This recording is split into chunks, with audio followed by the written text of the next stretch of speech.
Señoras, señores, colegas del Colegio Nacional, bienvenidos todos. Es para mí un honor dar la bienvenida a esta casa al maestro Christopher Domínguez Michael. Me acompaña en la mesa el doctor Enrique Krause, quien dará respuesta a su discurso de ingreso. El maestro Domínguez Michael es un destacado crítico literario e historiador de la literatura. Tiene una vasta obra que incluye diversos géneros, como son el ensayo, la biografía y la novela. Ha publicado más de 2,000 artículos de crítica e historia literaria, un gran número de prólogos y capítulos en libros colectivos y varias compilaciones de literatura mexicana. El año próximo, la editorial Sexto Piso iniciará la publicación en 5 tomos de sus ensayos reunidos con los trabajos no recogidos en sus libros. Mencionaré algunos de sus reconocimientos que ha obtenido a lo largo de su carrera. En 1997 recibió el Premio de Crítica Literaria y Ensayo Político Guillermo Rousset Banda por su libro Tiros en el Concierto. En 2005 obtuvo el Premio Javier Villaurrutia por Vida de Fray Servando. En 2006 recibió la beca Guggenheim. En 2010 el premio del Círculo de Críticos de Arte de Santiago de Chile y ha sido miembro del Fondo Nacional para la Cultura y las Artes de 1993 a la fecha. Según Juan Villoro, Domínguez Michael es el principal crítico literario de México. Desde 2010 ha sido investigador asociado del Colegio de México. Entre los muchos cursos que ha dictado, destacan haber sido profesor visitante de la Universidad de Chicago y titular de la Cátedra Alfonso Reyes del Instituto de Altos Estudios de América Latina de la Sorbonne Nouvelle París.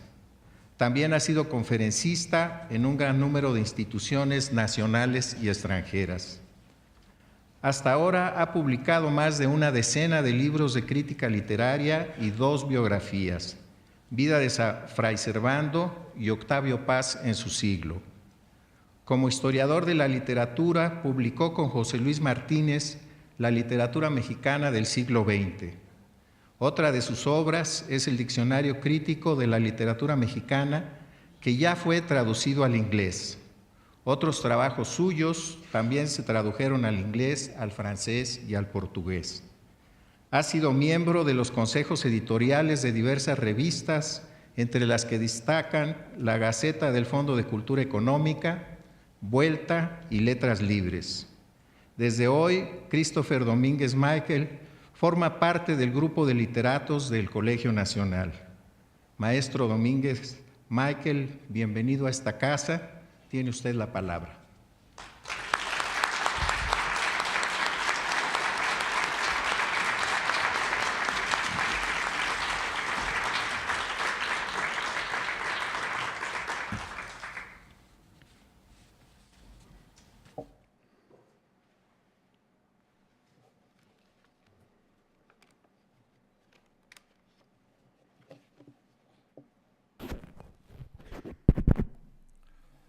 Buenas noches.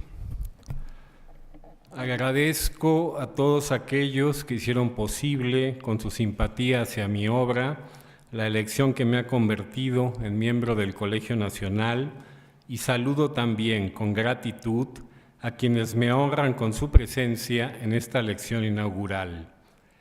Quisiera empezar por recordar a aquellos miembros del Colegio Nacional, ya fallecidos, que tuvieron una presencia a veces honda, otras fugaz en mi formación sentimental, pues no otra cosa es para mí la formación intelectual. No los aburriré hablando, desde luego, ni de José Vasconcelos ni de Alfonso Reyes, a quienes dediqué uno de mis primeros libros, sino de aquellos a quienes me tocó tratar personalmente. Es mi manera, desde luego que inmodesta, de empezar a sentirme miembro, aún en calidad de aprendiz de esta corporación. Quisiera contar que de niño a veces acompañaba a Marta Donís, segunda esposa de mi padre y a quien debo lo esencial de mi formación, a sus clases en la Facultad de Filosofía y Letras. me permitía yo la presuntuosa precaución, ridículo, de hacerme acompañar a mi vez de un cuaderno escolar donde dizque anotaba lo que los profesores universitarios dictaban, y alguna vez estuve presente en una clase de Ramón Xirau, recientemente fallecido, como todos lo sabemos y lo lamentamos. Antonio Alatorre, a su vez, fue el ejemplo de un filólogo sin universidad y colega leal que me ayudó a desentrañar misterios eclesiológicos y escriturísticos al redactar mi vida de Fray Servando. Educado yo mismo en el jacobinismo de la Revolución Mexicana y en el amor por la ciencia, fuese freudiana o soviética, la guía de Alatorre por el mundo para mí ignoto de la Iglesia Católica fue inestimable. Con Salvador Elizondo, otro admirado maestro de Plural, la revista llegaba a casa junto a Excelsior y ahí los leía todos ellos maravillado, sin entender que se trataba de un destino. No tuve otra relación que la cordialidad. Yo era, además, de la tertulia de su hermano enemigo, Juan García Ponce, y además, habiendo sido Salvador paciente de mi padre, y pese a guardar un buen recuerdo de quien fue brevemente su psiquiatra, me cohibía ese remoto trato médico-paciente. Como era habitual entre los profesionistas liberales, mi padre soñó con que me titulase y obtuviese su consultorio por herencia. Hubo de conformarse con legarme primeras ediciones autografiadas de Juan José Arreola, de Juan Vicente Melo, de Inés Arredondo. Pero no andaban tan erradas sus ilusiones, habiendo quienes murmuran que la crítica literaria es una forma de la psiquiatría. Les aseguro, al contrario, que entre los alienistas no abundan las personas cuerdas. Inmensa me pareció la biblioteca de Jaime García Terrés, que visité de niño por razones más simples. Era compañera de escuela de su hijo y algún domingo fui convidado junto con otros rapaces a un festejo. La primera vez, según recuerdo, que escuché la palabra poeta aplicada a una persona viva ejerciendo un oficio, refería a don Jaime, quien muchos años después, en 1986, me encargó la hechura de los 2 tomos de la Antología de la Narrativa Mexicana del siglo XX. Compilada con toda libertad mientras trabajaba yo en el Fondo de Cultura Económica, dirigido entonces por el propio García Terrés, como antes lo había hecho mi querido José Luis Martínez, el historiador literario y biógrafo de Hernán Cortés, la única persona que me ha invitado a firmar un libro con él. A otros miembros ya ausentes del Colegio Nacional, José Emilio Pacheco, debo nada menos, a otro miembro ya ausente del Colegio Nacional, José Emilio Pacheco, debo nada menos que la elección del oficio ante el cual me presento ante ustedes, la crítica literaria. En la Nochebuena de 1979, al leer el inventario de Pacheco, la conversación imaginaria de los fantasmas de Vasconcelos y Reyes al alba sobre las avenidas que llevan sus nombres en Tacubayas, decidí que a esa imitación de los muertos dedicaría mi vida, tal cual lo escribí hace años. Si Pacheco estuvo en los orígenes de mi vida pública, con el arquitecto Teodoro González de León, cuánto me gustaría que estuviera aquí, compartí un poco tímidamente mi pasión privada, no la música, sino la melomanía. Hace tiempo me pregunté cómo era posible que siendo lector, a veces obligado, pero casi siempre curioso y hasta mórbido de literatura contemporánea, lo ignorase casi todo sobre la música clásica de nuestro tiempo, por buenas y malas razones tan incomprendidas. En ese tenor le pedí a Teodoro, iniciado en el instante moderno, una lista de discos compactos que debería yo comprar y oír. No la he agotado todavía y la agradezco. Cada vez que me enfrento a la escucha enigmática lo consulto. Como diaria es mi frecuentación de Alejandro Rossi, negocio hoy de ultratumbra. Sueño con que esta conversación no termine con mi vida. Con la excepción de mi viejo amigo y maestro Héctor Manjarrés, con nadie he hablado tanto de lo humano y de lo divino que con Alejandro, a quien me unió una amistad tardía que cubrió exactamente sus últimos 6 años de vida, mismos que lo visitaba sin otra excepción que la impuesta por sus travesías con Olvet todos los jueves, a aprender con él, como algunos otros elegidos, Adolfo Castañón y Guillermo Sheridan, el arte de conversar. Con Octavio Paz, a quien podría dedicar esta lección inaugural entera en mi medida de autor de una muy perfectible biografía suya, nunca tuve una amistad como la que disfruté con Alejandro, quien tenía la edad para ser mi padre, mientras Octavio encaja mejor en la figura distante del abuelo decimonónico, a cuya vasta progenie me agregué como uno de los más jóvenes, al ingresar a Vuelta, invitado por Enrique Krause, quien no solo hizo, con cariño, solidaridad y respeto que persisten hasta esta noche, de aquella mi casa, como lo es hoy Letras Libres, su legítima sucesión, sino me incitó, Enrique Krause, a practicar un arte entonces despreciado en México, el de la biografía. En aquel verano de 1988, finalmente, encontré a mi verdadera familia en aquella entonces llamada mesa de redacción de Vuelta, encabezada por Aurelio Asiain. Gracias a Paz, ratifiqué que la crítica política, intelectual, literaria y artística, ejercida por él como una forma de respiración, era una pasión arrebatadora. Me enseñó, y sigo aprendiendo, no sin tropezarme, que no es lo mismo ser valiente que bravucón, que la paciencia es astucia y no cobardía, que una cosa son los adversarios ideológicos y otra los enemigos impersonales, que la verdadera amistad, como la querían los jansenistas, jansenizante fue Fray Servando Teresa de Mier, es una categoría filosófica, una hermandad en las ideas que implica el amor constante a la discrepancia, la cual, para quienes Octavio consideraba sus amigos, adquiría la forma de la cortesía. A veces se me cobran cuentas intelectuales, políticas y hasta biográficas que fueron, o así se supone, o así se pretende, suyas. Las pago encantado, aun cuando la distinción sea inmerecida. Se ejerce la libertad intelectual en la plaza pública tras haberse cultivado en la compañía de los muertos, es decir, entre los libros, como quería Quevedo, a quien Octavio dedicó el último de sus impresos. A diferencia de otros oficios, el de crítico literario exige una permanente explicación de qué es y cómo se ejerce. Mal o bien, el público lector, ningún otro me interesa, entiende qué es un poeta o asunta la actividad de un novelista, mientras que la figura del crítico, su función, es esquiva y equívoca.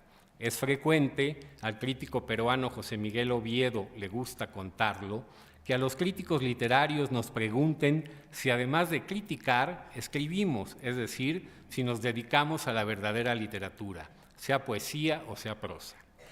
Se duda que los críticos, aunque usemos el mismo lenguaje que los poetas o novelistas, seamos escritores, pues se confunde a la lírica o a la imaginación relatada con la literatura, excluyendo del cuerpo de esta a la prosa ajena a la ficción, porque la mayoría de los críticos literarios nos expresamos a través del ensayo, que es la principal, aunque no la única, forma de la crítica moderna. El ensayo literario, por cierto, incluye la disertación sobre las telarañas, lo ha demostrado Guiriart, otro de mis mayores, pero no solo se dedica a la delectación morosa, y ensayistas también somos quienes hacemos historia literaria, como la he hecho recientemente con la innovación retrógrada que publicó el Colegio de México. Pues el crítico atiende con el ensayo la novedad y renueva la tradición. Es fácil volver a elogiar a Virgilio o a José Lezama Lima. Lo difícil es criticar a un contemporáneo con el cual nos toparemos en el café o en la librería. Más arduo es enunciar, sobre todo si es desfavorable. Más arduo es enjuiciar, sobre todo si es desfavorablemente, el libro de un debutante, joven o no, poeta o prosista, y si así lo creemos, denostarlo públicamente. Solo quienes carecen de verdadera vocación se amilanan ante esta primera crítica negativa. Un crítico de artes o letras es aquel que frente a lo que le es antipático, abre los ojos y se obliga a ver o a leer, mi ejemplo será siempre el de Jorge Cuesta, fundador de la crítica moderna en México, plantándose ante Cristo destruye su cruz, de José Clemente Orozco, que en principio le repugnaba y lo entendió al fin. Así que a los escritores que hacemos primordialmente crítica literaria nos ofenden, excluyéndonos del gremio de los escritores. Quienes hacemos non-fiction, para utilizar el método crítico de Barnes & Noble, no lo seríamos de privar esa taxonomía. Quedarían excluidos desde Dionisio de Halicarnaso hasta Cioran y casi todos los ensayistas que no han incurrido en la debilidad de escribir al menos una novela, un puñado de cuentos o algunos poemas.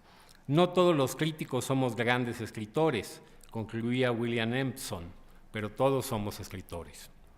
He investigado de dónde viene la idea de que quien se abstiene de escribir poesía, novela o teatro no es un creador, sino un frustrado, doblemente frustrado, por exhibicionista, supongo, si oficia además como crítico literario. La genealogía del asunto en los tiempos modernos parece remontarse al teatro inglés del siglo XVIII, cuando el crítico, amafiado con las compañías de actores, ejercía de César en el Coliseo, decretando el fracaso de un indefenso autor dramático, cuya obra tronaba, provocando que el público interrumpiese con estrépito la puesta en escena. Esa mala reputación, proveniente del teatro, pasó a la literatura con el supuesto asesinato del poeta John Keats, quien habría muerto de tristeza porque en 1817 los críticos conservadores despedazaron uno de sus libros. Ello ocurría cuando se extendían las revistas literarias sobre el planeta. Shelley y Lord Byron, bardos radicales que sobrevivieron por muy poco tiempo a su joven protegido, propalaron la leyenda de ese asesinato crítico. Más tarde, el amaciato entre Sainte-Beuve y Adèle Hugo, esposa del gigantesco poeta, del cual el crítico era íntimo amigo y propagandista, creó otra leyenda, la del crítico intentando robar en el lecho del genio, a través de su esposa, el estro poético del que lo ha privado la naturaleza, idea maliciosamente sintetizada por Nietzsche contra Sainte-Beuve en alguno de sus fragmentos y aforismos. Desde entonces es común escuchar que los críticos literarios somos como los eunucos. Sabemos cómo se hace el amor porque hemos visto cómo se practica en los serrallos, pero no podemos, emasculados como estamos, hacerlo. A Sainte-Beuve le caerá encima no solo el filósofo Nietzsche, profeta del siglo XX y corsario del relativismo, sino nada menos que Marcel Proust, el novelista encantado de En busca del tiempo perdido, pero que lo había leído en mala fe. En un libro póstumo que Proust no preparó para la imprenta, contra Sainte-Beuve de 1954, y donde se recogieron sin la debida precaución filológica algunos inéditos de juventud, el novelista acusa al crítico decimonónico de fijarse solo en la personalidad de los autores y no en su obra. Ello convertiría a Sainte-Beuve, de ser cierto porque no lo es, en el padre de la escuela del resentimiento, como la bautizó Harold Bloom, compuesta por profesores, ellos sí, muy preocupados en quién escribe los textos y cómo estos reflejan la marginación real o supuesta de quienes los escriben. La leyenda del crítico como frustrado me conviene porque exhibe una de las dos naturalezas que componen nuestro espíritu. Nos gusta pasar como forajidos, eunucos o alimañas. Concebir a la crítica como una patología es útil para balancear su otra naturaleza, ese carácter judicial, es decir, juzgar y diferenciar a la buena de la mala literatura, y apostólico, llevar al rebaño, entre comillas, de los lectores hacia algún ideal estético, que la coloca como aspirante a la crítica literaria del gusto de cada época. La primera naturaleza, según Leopoldo Alas Clarín, crítico de mecha corta, además de autor de La Regenta, impide el imperio apostólico de la segunda naturaleza. Quiso decir Clarín que el crítico siempre se sabe bajo sospecha, sobre todo en las dos orillas de nuestra lengua, como pretendido apóstol de la belleza y él mismo fea y mostrenca criatura. Si al crítico se le considera el juez de la literatura o su abogado, según el crítico judío alemán alemán Marcel Reich-Ranitzky, cuyo asesinato, dicho sea de paso, noveló uno de sus recurrentes víctimas críticas, Martin Balzer, se espera de que el crítico no sea juez y parte. No debe escribir poemas o novelas, vedas que los críticos aceptamos tácitamente, aunque algunos se la han saltado. Yo lo cometí, este pecado, no siempre de juventud, en mi caso sí, con una novela corta en 1997. En el mundo anglosajón, durante las décadas victorianas, se soñó con un ideal de puritano de crítico perfecto. Pienso en un olvidado como George Sansbury, quien lo encarnó, retirado en el campo o en el campus, sin conocer a los autores y no teniendo con ellos otro trato que su lectura. Su contacto con el mundo se limitaba al cartero, y si por azares de la vida había sido condiscípulo en el parvulario de algún novelista o primo en segundo grado de una poetisa, debía abstenerse de escribir sobre ellos. La promiscuidad política y erótica de las repúblicas literarias latinas, forjadas a imagen y semejanza de la pandillera literatura francesa, como la llamó Jorge Luis Borges, dificultó en Madrid, Buenos Aires, París o la Ciudad de México la importación de ese aislamiento. Los críticos literarios hemos estado contaminados por la elegancia y la militancia y por la política cultural, cuyo imán, el dinero público, provoca más querellas y denuestos que los libros o las ideologías. En Inglaterra misma, ese modelo quedó pronto rebasado por el grupo de Bloomsbury, para el cual el mundo moderno había comenzado en algún día de febrero de 1910, tras algún escándalo de los protagonizados por Virginia Woolf. Los modernos traían entre sus antigüedades que los novelistas y los poetas continuasen haciendo crítica literaria, siguiendo la tradición de Diderot, Balzac, Dostoyevsky, Clarín, Emilia Pardo Bazán. Es decir, para todos los efectos, no solo la Woolf, sino John Updike, André Gide, Mario Vargas Llosa, Ezra Pound, Eliot, Borges, Thomas Mann, Mary McCarthy, Coetzee o García Ponce han sido no solo novelistas y poetas, sino críticos literarios más frecuentes que ocasionales, como es el caso, vuelvo a decirlo, vuelvo a hablar de esta casa, del Colegio Nacional, de Paz, Alatorre, Xirau, Gabriel Said o Pacheco. Más interesante sería hacer la lista de los prosistas o poetas que nunca han incurrido en la crítica literaria. Aunque algunos críticos puros a veces dieron clase, lo hicieron Saint-Beuve y Wilson, solo hacia la Segunda Guerra Mundial empezaron a competir con universitarios de tiempo completo, que cumplían en las aulas, hacían la tarea filológica y además la compartían, vulgarizada o no, con su público a través de periódicos y revistas. Fueron y son los Curtius, los Steiner, los Bloom.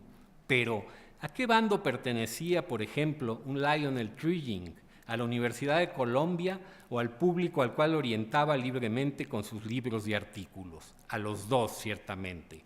¿Acaso Trilling fue el último de los grandes críticos, con el francés Albert Thibaudeau, muerto precozmente en 1936, en ejercer lo mismo en la revista literaria que en la universidad, sin que a nadie se le ocurriera cuestionarse la naturaleza de su trabajo en uno u otro frente? Un crítico literario es entonces un tipo de escritor sometido a casi todas las exigencias artísticas e intelectuales sufridas por los poetas y los novelistas, a los cuales se agrega una particularidad importante. El crítico ejerce el juicio sobre las obras del resto de los escritores utilizando su mismo lenguaje. A diferencia del crítico de pintura o de danza o de cine, se sirve al criticar de un instrumento idéntico, las palabras, la literatura, al material de su crítica. Los críticos de pintura, danza o cine, desde luego, también escriben, pero no comparten esa analogía instrumental entre su creación y su crítica. No creo, además, que la crítica y la creación sean equivalentes. Primero está la creación. Aposté de joven por esa igualdad hasta que Tomás Segovia, con Poética y Profética, me desengañó. Primero está la creación y luego la crítica. Lo demás al gallinero, donde el huevo y la gallina mantienen su eterno juicio de procedencia. Albert Began o Mario Praz fueron, como escritores, muy superiores a muchos de los románticos augurales o tardíos que comentaron, pero sin las obras de Novalis o de Anuncio, las suyas no existirían. Ello no quiere decir que los críticos no puedan ser estilistas formidables o arrojados pensadores o teoréticos fantasistas, siempre y cuando no olviden que deben predicar con un doble ejemplo, escribir mejor que aquellos a quienes denuestan y nunca olvidar su obligación, aún en la más nimia de sus labores, de tocar tierra con el rigor histórico y filológico. Y si el de la crítica no es otro lenguaje, sí es, evidentemente, otro temperamento. El crítico, para empezar, modula su vanidad de distinta manera y no suele pedirle a sus amigos novelistas y poetas que escriban sobre él, aunque desee las mismas glorias del resto del gremio y padezca de similares miserias. La vanidad del crítico se alimenta de la autoridad que sus lectores le conceden. Regreso a mi breve recorrido histórico. El mal estaba hecho y el viejo crítico, hacia 1965, se encontraba bajo condena. Un estupendo crítico literario formado en la academia, Frank Kermode, veía al viejo Cyril Connolly como un no muy rico amateur, menospreciable por seguir escribiendo en la prensa sin gana de jubilarse. Pero todavía faltaba la estocada, el llamado giro lingüístico y sus estructuralismos. Este especialista con tufo a gran científico postulaba de construcciones que excluían, primero de la universidad y luego de la crítica, a un humanismo tachado de antropocéntrico, vaya insulto, y generalista. Como gran protagonista de las antiguas humanidades, el crítico literario fue condenado. En el mejor de los casos, su destino estaba en palidecer en la prensa burguesa, entre comillas, comentando libros para la clase media, ajeno a los arcanos del giro lingüístico. Que ésta sea, en la mayoría de los casos, una jerga abstrusa y enrevesada, tiene su razón de ser. Entre mayores e indescifrables sean los misterios revelados de una nueva religión, mayor será la dedicación de los catecúmenos al decodificar sus códigos y aún más fervorosa su ansiedad de iniciación. La belicosa teoría literaria es aún un curioso engendro que, manufacturado desde las ciencias sociales, reivindica la autonomía total del texto, al gusto de logocidas ignorantes para quienes todo es texto. Da lo mismo un cuento de Wilde, un anuncio de lavadoras, un soneto de Ronsard, un crucigrama de The Times Literary Supplement o una novela de Cerbero Sarduy.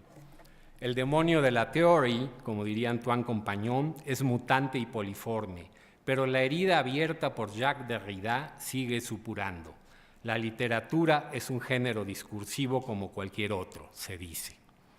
Arrojada la vieja crítica literaria al basurero de la historia junto a su sirvienta, como dicen, la historia literaria, ello no quería decir que algunos de los hallazgos de aquellos teoréticos, haciendo malabarismos con las ciencias duras, con todo y sus abusos universalmente denunciados, no hayan sido muy estimulantes para el conocimiento literario, como lo sabe el buen lector de Claude Lévi-Strauss o de Michel Foucault. El ejemplo lo puso, ya se sabe, Barthes, quien tras haber asesinado al autor con mayúsculas, huía de la teoría, las escuelas y los seminarios que había fundado cuando lo atropellaron en París en 1980. El imperio universitario de la teoría literaria provocó que los gramatólogos acabasen pensando lo mismo que los periodistas más safios, que ejercer la crítica literaria es hacer reseñas de libros, la fagina del periodismo de la cual la víctima se libra solo ascendiendo a poeta, a novelista o a comentarista político. Muchos fueron condenados a este cruel destino de personajes de Guy de Maupassant y hubo criticastros que se dieron y se dan importancia poniéndole estrellitas a las novelas como si fueran películas de éxito. Desde luego que todos los críticos tenemos lectores, curiosos o inoportunos, quienes nos preguntan qué deben leer entre las novedades editoriales, no siempre representativas de la literatura contemporánea y frecuentemente fugaces, y a quien hemos de contestarles con franqueza. En el crítico literario, por su segunda naturaleza, siempre hay, nos guste o no, un pedagogo.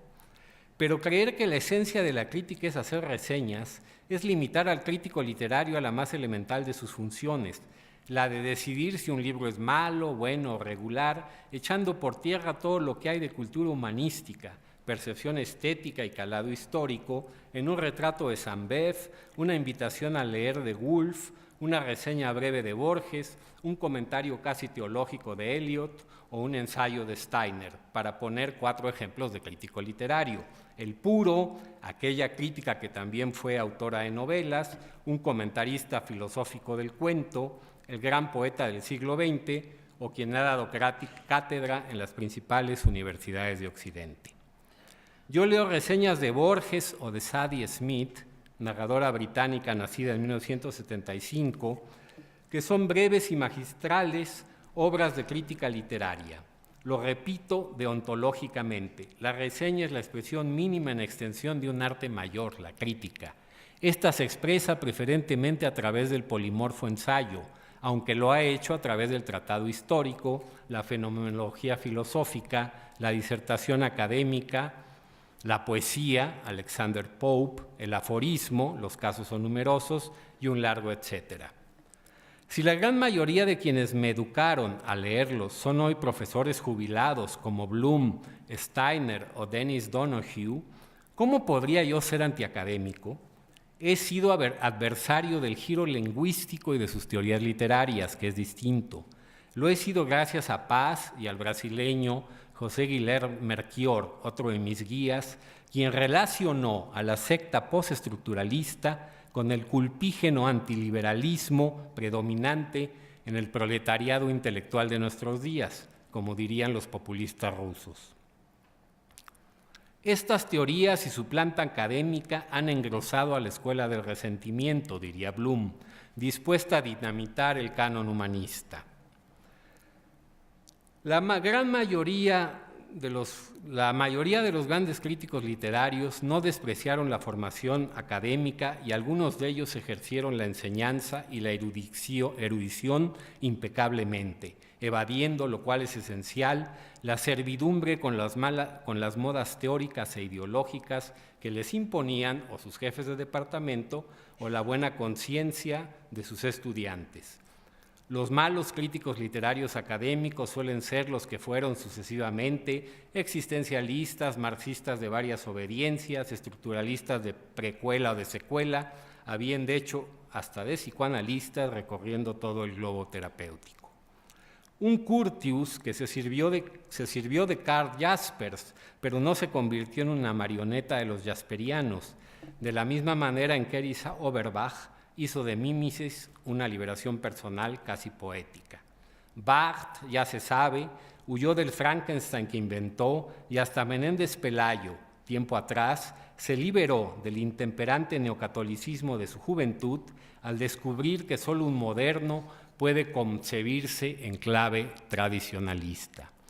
Debe decirse a su vez que los críticos literarios educados en la Escuela Libre de la Lectura y de la Escritura de Poesía Narrativa llegaron a conclusiones luminosas similares a las de los catedráticos por otro camino, no sé si más corto o más largo. La academia se abre a palos, gritaba un personaje de Benito Pérez Galdós, y mi presencia esta noche entre ustedes de alguna manera le da la razón. Opinar en libertad, arriesgarse y hacer de la crítica una forma de vida ocurre con o sin protección estatal de las letras. Aún en las peores condiciones los verdaderos escritores perseveran. Soy liberal, ma non troppo.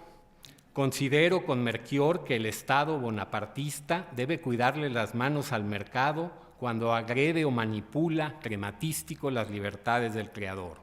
Igualmente, la crítica debe vigilar la vulgaridad difundida por el mercado, obsesionado por vender novelas, por lo general libros espantosos, y hacer olvidar a los poetas, quienes desde la modestia con que viven y publican, sin otro medio para hacer circular sus libros que sus maletas, nos recuerdan dónde permanece la gran literatura.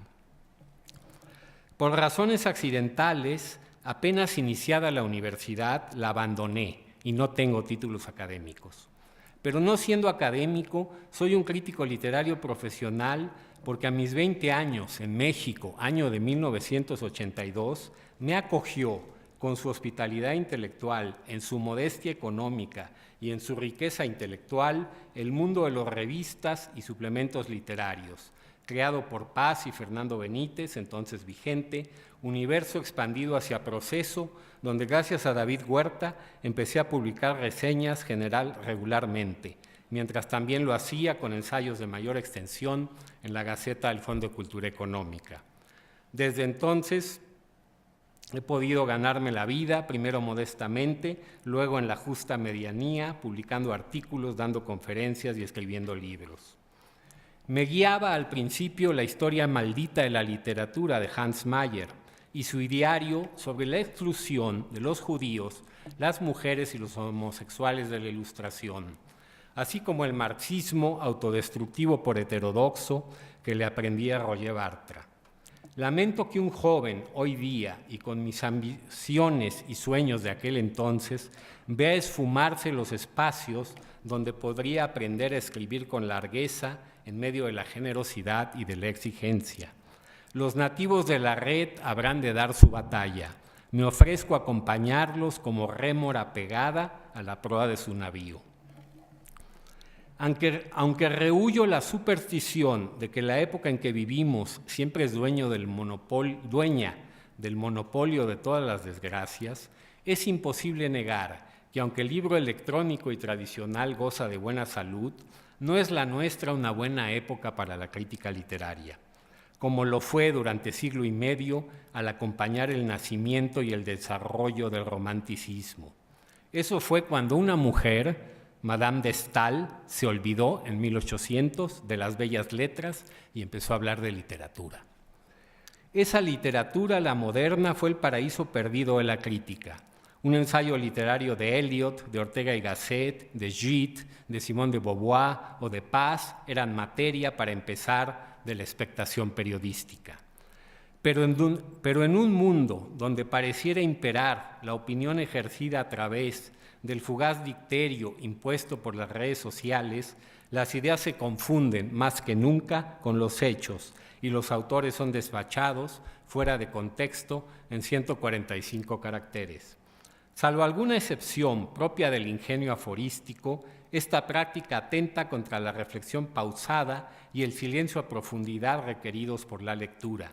Criticar no es denostar ni calumniar, sino argumentar en público y en extenso. Debatir con la razón antes que pegar primero. Eso es lo que sería recomendable para quienes les agravian personalmente las opiniones ajenas.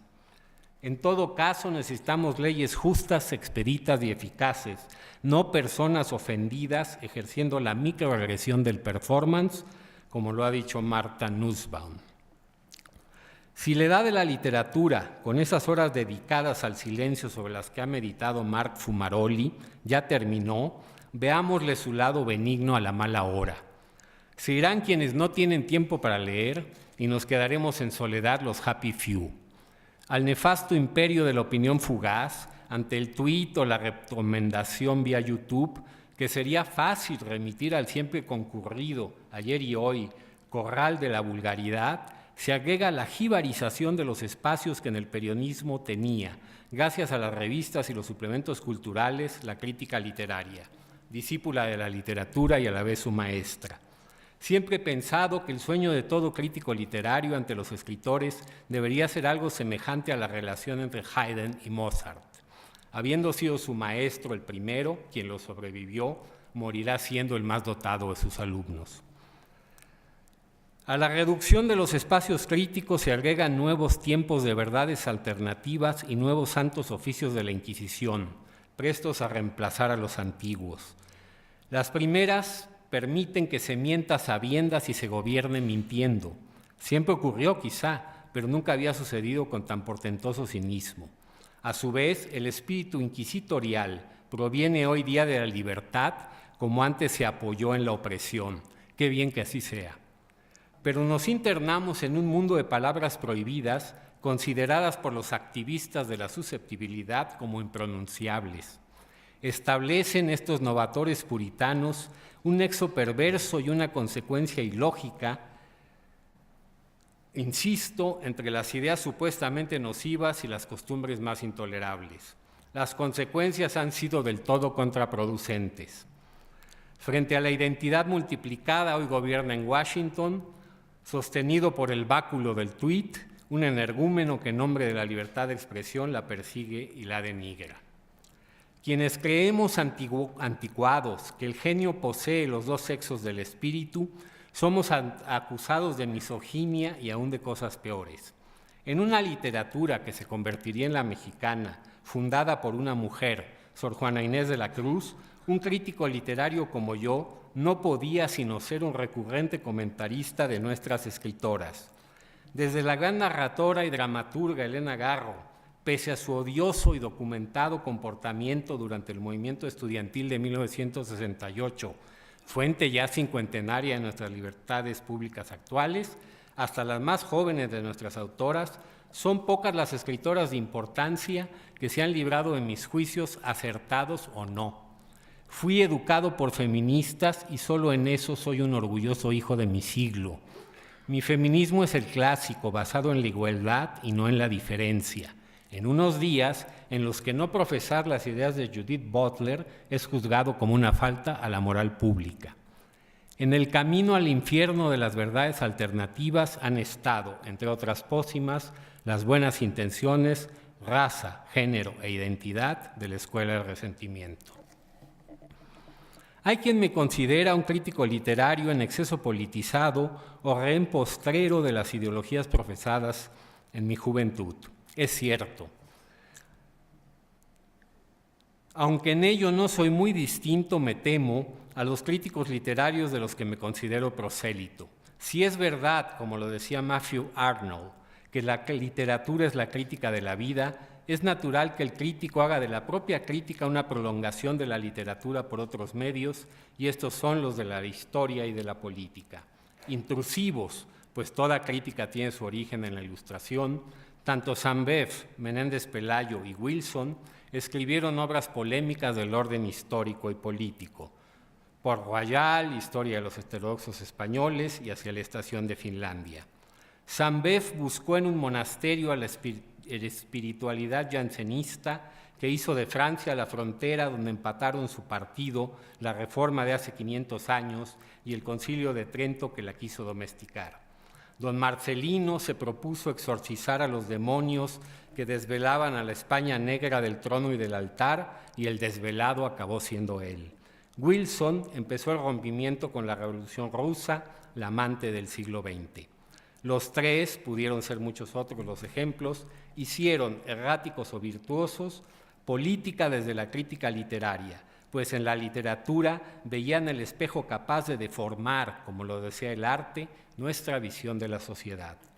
Menos que politizar a las letras, hicieron de la literatura otra manera de interpretar el mundo, habiendo renunciado a cambiarlo, pues el crítico literario es de suyo conservador, por más vanguardista que sea su credo estético o revolucionario su momento histórico. Siguiendo ese linaje, escribió una biografía, La vida de Fray Servando, donde el dominico regiomontano, nacido en 1763, un involuntario genio de la prosa, me permitió indagar en los orígenes de mi patria y en la naturaleza original de nuestra cultura, anacrónicamente barroca en el siglo XVIII y desesperadamente romántica en el siglo XIX. Ayuna primero de Ilustración, luego de democracia. Expulsados los jesuitas, quienes a deshoras regresaron hace medio siglo, habiendo mutado en guevaristas y rodeados en medio continentes de genízaros sanguinarios, y en México del autoritarismo de nuestros dictadores constitucionales en el cual crecí. Como crítico literario, arremedando a Chateaubriand, estoy casado con el lenguaje, pero mi amante ha sido la historia. Pienso en el nigromante burlándose del cuento apostólico del doctor Mier, y en el estertor de Trotsky, sus quejidos de jabalí lanzados desde Coyoacán, como leemos en Piedra de Sol. Me apasiona la vida pública y tomo partido, en un siglo bien distinto al de Paz, mi ejemplo, en que la opinión política de los intelectuales se les solicita por rutina y no por necesidad, a diferencia de lo que ocurría durante el zarismo o bajo Stalin, donde a falta de libertad política, el crítico literario o hasta el novelista, llanamente, tomaba el lugar del periodismo independiente, convirtiéndose en conciencia de la nación. En México, el politeísmo de la Revolución Mexicana nos libró del terror ideológico. Me alegra que la pluralidad haga de mis opiniones y la de tantos colegas en la prensa puntos de vista mucho menos importantes de los que fueron en las vísperas de nuestra democracia los de Paz, Carlos Fuentes, Carlos Monsiváis o Krause, pero tampoco quisiera vivir en una democracia sin intelectuales. Los clérigos, lo digo citando a Julien Benda, otro de mis penates, necesitamos de la tentación de traicionar, necesitamos de esa prueba. La literatura mexicana, junto a la chilena y a la argentina, está en el centro de la lengua española, hablada por millones y en expansión por el planeta. Ser crítico literario aquí es un orgullo y una responsabilidad, pues la nuestra es una de las grandes literaturas contemporáneas, que hace y deshace, desde Rubén Darío hasta Roberto Bolaño, desfiguros incluidos en el banquete de la civilización. Nuestras desgracias políticas y económicas, la desigualdad y el crimen, se compensan con la variedad y la riqueza del español en la América, mientras que en la península de la que proviene el idioma, es solo un rincón entrañable de Europa. Tan es así que para poner orden en la zarabanda catalana fue llamado a socorrerlos Vargas Llosa, un novelista peruano. La obstinación con la que hemos sido menospreciados en el llamado canon occidental o el gueto donde se confina al español y al portugués en las universidades angloamericanas, solo descalifica a esos profesores y no es culpa nuestra, sino exagerando un poco,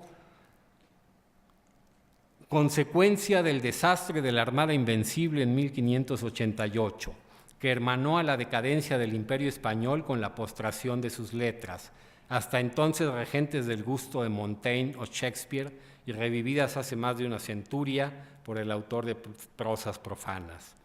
Mientras ellos no entiendan que los modernos Darío, Vallejo, Gabriela Mistral, los Machado, Jiménez, Olga Orozco, Rojas, Denis, Zurita, Ida Vitale, Lizalde, para hablar solo de poetas, son tan importantes para el siglo XX como los Eliot y los Pound, peor para ellos. Si nuestros grandes escritores del XIX son poscoloniales, ¿por qué no habrán de serlo Herman Melville o Emily Dickinson? A quienes nos discriminan en nombre de un progresismo que solo oculta la conmiseración de siempre, les perseguirá el estigma del provincianismo. La tradición iberoamericana es cosmopolita y la tradición central, que no única, de las letras mexicanas no es nacionalista, como lo dijo Jorge Cuesta, a quien dediqué mi primer opúsculo. Solitario en los años 30, Cuesta se batió por la herejía americana que nos convierte en una excentricidad, pero no en una negación de la literatura occidental, luchando contra el nacionalismo revolucionario y arremetiendo no contra el marxismo y sus deformaciones accidentales o genéticas, sino contra Marx mismo. Quizá no lo hizo con mucha fortuna, pero se atrevió a dispararle al blanco más importante. Juan Rulfo es tan mexicano como escandinavo, y el drama de Emma Bovary ocurrió en Normandía, pero pudo acontecer en Querétaro. Ese remanso de universalidad me lo dio Cuesta. Creo en una literatura mundial solo dividida por la riqueza de sus lenguas, y lo digo desde el sufrimiento que para mí ha sido recuperar la lengua de mi madre. Pero los críticos somos pocos en cualquier literatura y muy pocos en México. Abarcar no solo a todas nuestras letras, sino al conjunto de la lengua, nos es imposible. La actualidad de nuestro trabajo diario, la tradición, cuanto más antañona mejor, la dicha suprema al final de la jornada. Los críticos literarios leemos mucho, escribimos mucho, nos equivocamos mucho. Conocemos bien el remordimiento. Apenas publicada nuestra nota, o a veces antes, tan solo enviada por correo electrónico al editor, basta que se nos acerque familiar, un mejor lector, más avispado y agudo para hacernos mudar de opinión. Ya es tarde, siempre es tarde. Reparar el daño a la vanidad literaria del prójimo, empezando por la propia, herida por obnubilación, es tarea ardua, como lo es bajar del iconostasio a quienes elevamos por excesivo fervor. No me arrepiento de haber dedicado mi vida a lo que quienes compadecen al crítico literario llaman obra ajena, entre comillas, dizque posponiendo la escritura de la propia, ni de citar, parafrasear y glosar a quienes admiro, porque mi prehistoria es la del niño escoliasta.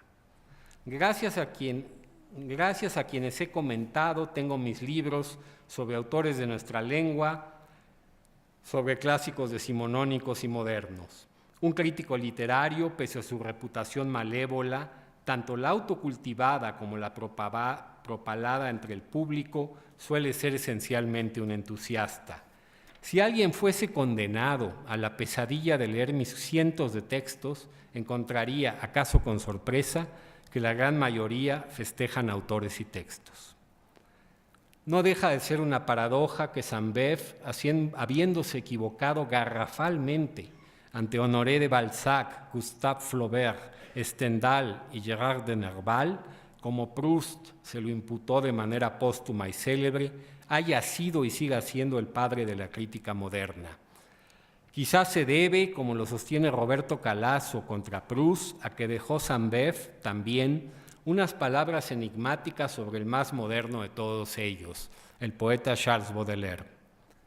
Ante la propia obra crítica, a pesar de habernos equivocado tantas veces apostando por caballos ganadores y perdedores, tendremos el consuelo de haber estado todos los días jugándonosla en el hipódromo, y ahí seguiré. ¿Acaso ustedes, benevolentes, han querido recompensar en mí esa constancia, la de creer que aún en nuestros tiempos, monopolistas ya no solo de la vida, sino del tiempo mismo, el verdadero misterio a descifrar sigue siendo el de la letra impresa? Muchas gracias.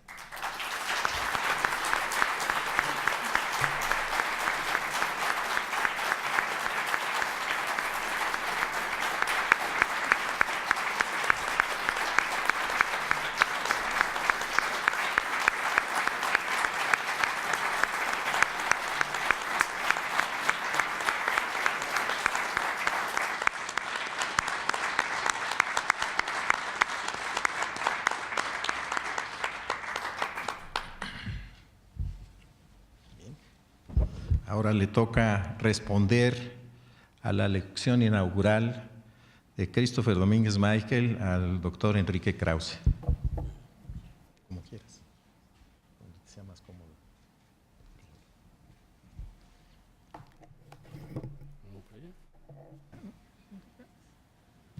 Acá, ¿sí?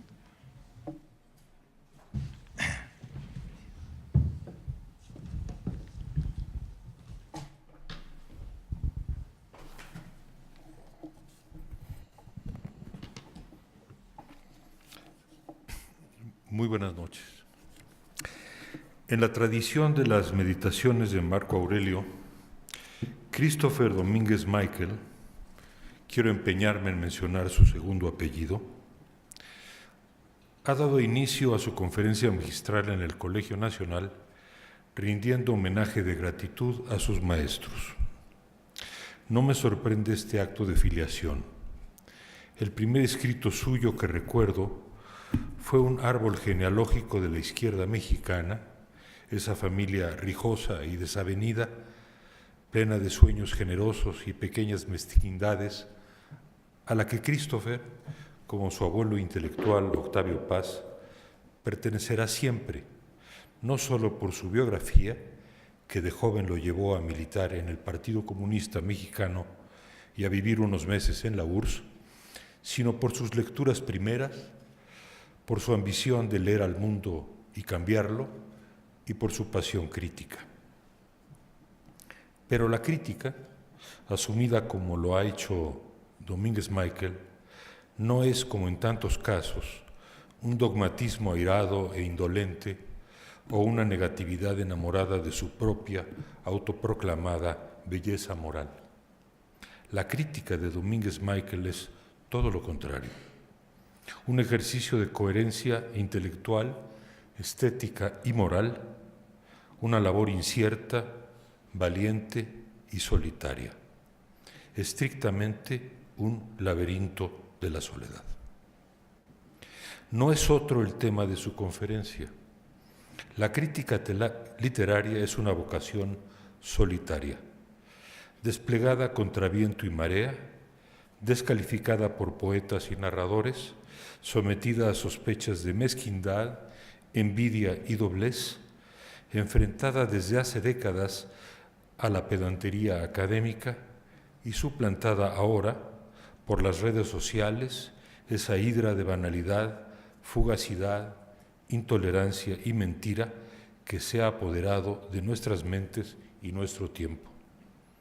En ese espacio mínimo, claustro autoimpuesto, gozoso de la conversación con los muertos a través de sus libros, habita, de noche más que de día, como una lechuza literaria, Christopher Domínguez Miquel.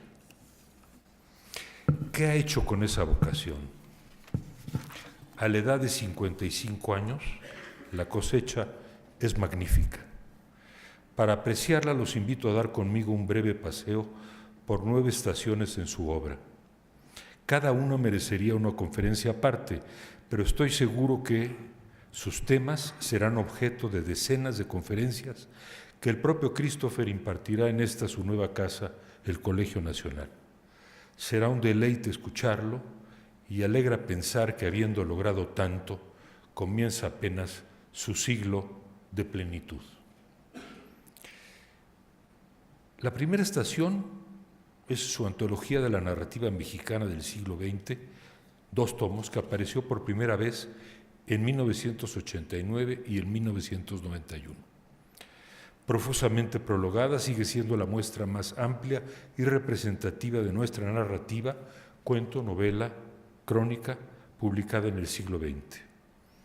En la sala siguiente encontramos La utopía de la hospitalidad, colección de ensayos y reseñas sobre la literatura occidental, romántica y moderna, publicada en 1993, en la que destacan los textos dedicados a Chateaubriand, Joseph Roth, Franz Kafka, Melville y Poe. Sobre este libro, Octavio Paz opinó que con Christopher Domínguez Miquel se reanudaba el diálogo de nuestra literatura con las grandes literaturas de Occidente. 4 años más tarde apareció Tiros en el concierto, colección de retratos críticos, apasionados, de figuras mexicanas: José Vasconcelos, Martín Luis Guzmán, Alfonso Reyes, Jorge Cuesta, José Revueltas, a la que siguió La sabiduría sin promesa, vida y letras del siglo XX. En el año 2000, repaso de la literatura mundial al terminar el siglo XX, de Henry James al primer premio Nobel chino Gao Xingyan. En 2004, Domínguez Miquel se inició en un género que a partir de entonces ha cultivado con intensidad y maestría. Me refiero a la biografía histórica. Según David Brading, la vida de Fray Servando es un retrato plenamente logrado, majestuoso, de este hombre extraordinario. En el año 2001, siguiendo el ejemplo de otros espíritus enciclopédicos, dio a luz su personal Diccionario Crítico de la Literatura Mexicana, seguido en ese mismo año por Los Decimonónicos, ensayos en torno a escritores mexicanos del siglo XIX, que es el más afín al impulso romántico, que a pesar de su apariencia flemática, late en el fondo de Domínguez Miquel. Este impulso lo vinculó con Octavio Paz, a quien en su conferencia se ha referido con freudiana precisión como un abuelo. Esa familiaridad intelectual se refleja admirablemente en Octavio Paz en su siglo, publicado en 2014, biografía sobre la cual el ensayista francés Marc Fumaroli escribió: un gran poeta necesitaba de un gran biógrafo. Publicada en francés, está en curso de traducción al inglés y al italiano. Alternando los títulos escuetos con los provocadores, en 2016 publicó La innovación retrógrada, 1803-1863, primera parte de una historia de la literatura mexicana desde la independencia hasta el imperio de Maximiliano. La segunda cubrirá del modernismo y los albores de la revolución, del modernismo hasta los albores de la revolución. Debo precisar que en esta vena de recobrar la tradición y renovarla, Christopher está en deuda, como lo ha reconocido, con José Luis Martínez, a quien Gabriel Said llamó el curador de las letras mexicanas. Finalmente me detengo en Retrato, Personajes, Fantasma, libro breve sobre la obra de tres grandes autores que transitaron entre el fascismo y el comunismo: Gabriel D'Annunzio, Curcio Malaparte y Pier Paolo Pasolini. En todos ellos aparece, transfigurando sus vidas, envenenando e iluminando sus obras, lo que Max Weber llamó el demonio de la política. Esta tensión entre el arte y el poder, entre la letra y el cetro, es el tema que subyace en varios ensayos admirables de Domínguez Michel. Textos de una diabólica lucidez, que ha publicado sobre todo en revistas como Vuelta y Letras Libres, y en los que está, a mi juicio, su beta mejor, la del profeta de la verdad. En esos ensayos hay un eco de Vissarion Belinsky, aquel personaje del siglo XIX ruso que evocó Isaiah Berlin en sus Pensadores rusos. El crítico y ensayista Belinsky dictó la norma de excelencia estética, política y moral de su tiempo, tendió puentes con la tradición occidental y marcó la obra de gigantes como Gogol, Dostoyevsky, Bakunin, Herzen, Turgenev. Admirando siempre sus ensayos sobre el canon occidental y el mexicano, el Christopher que aprecio más es el Belinsky que lleva adentro, irrefutable, apasionado, combativo, casi panfletario. Lo necesitaremos mucho en los tiempos que vienen. Domínguez Michel se ha ocupado de centenares de autores de nuestra lengua y de otras lenguas, y no faltará quien con el mismo rigor y entrega se ocupe de su obra y de su vida. Él mismo nos ha dado en su conferencia una pista a seguir, la huella de su padre, el psiquiatra José Luis Domínguez Camacho. Lo imagino experimentando sus teorías y brebajes para encontrar, junto con su primera esposa, la hippie neoyorquina Marsha Michael Goldenberg, la piedra filosofal de la felicidad, la renovación del mundo. Sus hijos, Christopher y Daniel, fueron también objeto de una experimentación educativa tan libre que Christopher, acaso para compensarlo, buscó el orden inmutable del marxismo. La psicología puede ser un hoyo negro, pudo concluir el doctor. Su hijo se aventuraría en ese hoyo negro.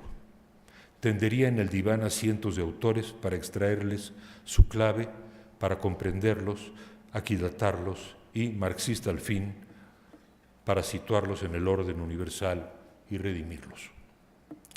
La otra clave la intuí hace unos días mientras caminábamos en las calles de Nueva York, escuchándolo referirse a su bisabuelo materno, un famoso actor del teatro yiddish neoyorquino, emigrado de Polonia o Rusia, de quien Christopher sabe poco más que su nombre.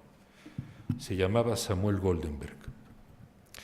Al día siguiente, Andrea y yo lo acompañamos al Instituto Ivo de la calle 16. Christopher desconocía su existencia. Fundado en Vilna en 1925, Ivo atesora quizá el mayor acervo de cultura judía occidental. Allí, asesorados por expertos, encontró las primeras referencias y pistas sobre su abuelo. Esa tenue adscripción a su tribu milenaria, como alguna vez la llamó, se borró casi de su memoria por una sucesión de apostasías y abandonos. Pero yo creo que allí, en Ivo, Christopher encontró una pequeña pieza de su rompecabezas. Si persiste en armarlo, tal vez descubrirá que en la cuenta larga de la historia, él, el crítico literario mexicano, el lector de Edmund Wilson, de Borges, de Sainte-Beuve, es un pariente lejano de aquellos intelectuales judíos de Nueva York, los New York Intellectuals, cuyos ancestros, apenas 2 generaciones atrás, eran gente de pequeños oficios dedicada a leer un solo libro que, habiendo sido escrito por Dios, contenía todos los libros. Al abrirse las puertas de la historia y de los guetos en el gozne del siglo XIX y XX, los judíos encontraron 2 condiciones últimas: la libertad y el exterminio. Quienes se salvaron emigrando, como Samuel Goldenberg a Nueva York, llevaron sobre sus hombros a su pequeño pueblo y su cultura, pero sus hijos y nietos quisieron más. Quisieron integrarse al mundo. Quisieron leer no un libro que los contenía a todos, sino todos los libros como si fueran uno. Quisieron revivir el lugar del crítico literario de la Rusia zarista. Quisieron ser la conciencia de su tiempo, ser los Belinsky de Nueva York. Ese fue el perfil de Irving Howe, Lionel Trilling, Cynthia Ozick, Alfred Kazan, Delmore Schwartz, del propio Robert Silvers, críticos que son sorprendentemente antepasados de Christopher Domínguez, nuestro nuevo miembro del Colegio Nacional, cuyo segundo apellido, Michael, puede ahora llenarse de un nuevo sentido. Muchas gracias.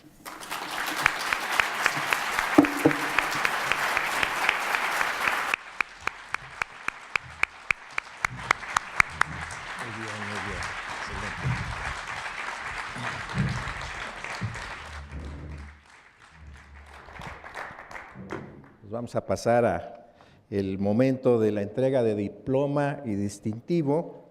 Primero le paso el diploma a Christopher para que lo vea y se lo enseñe al público.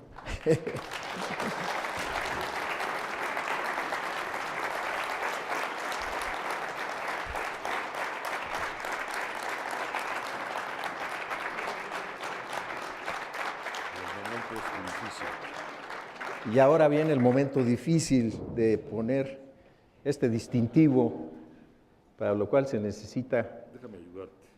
Se necesita no solo... A ver, ahí va. Se necesitan como 6 manos y nada más tenemos 4 entre nosotros 2. Ya estuvo. Perfecto. Pues felicidades y bienvenido.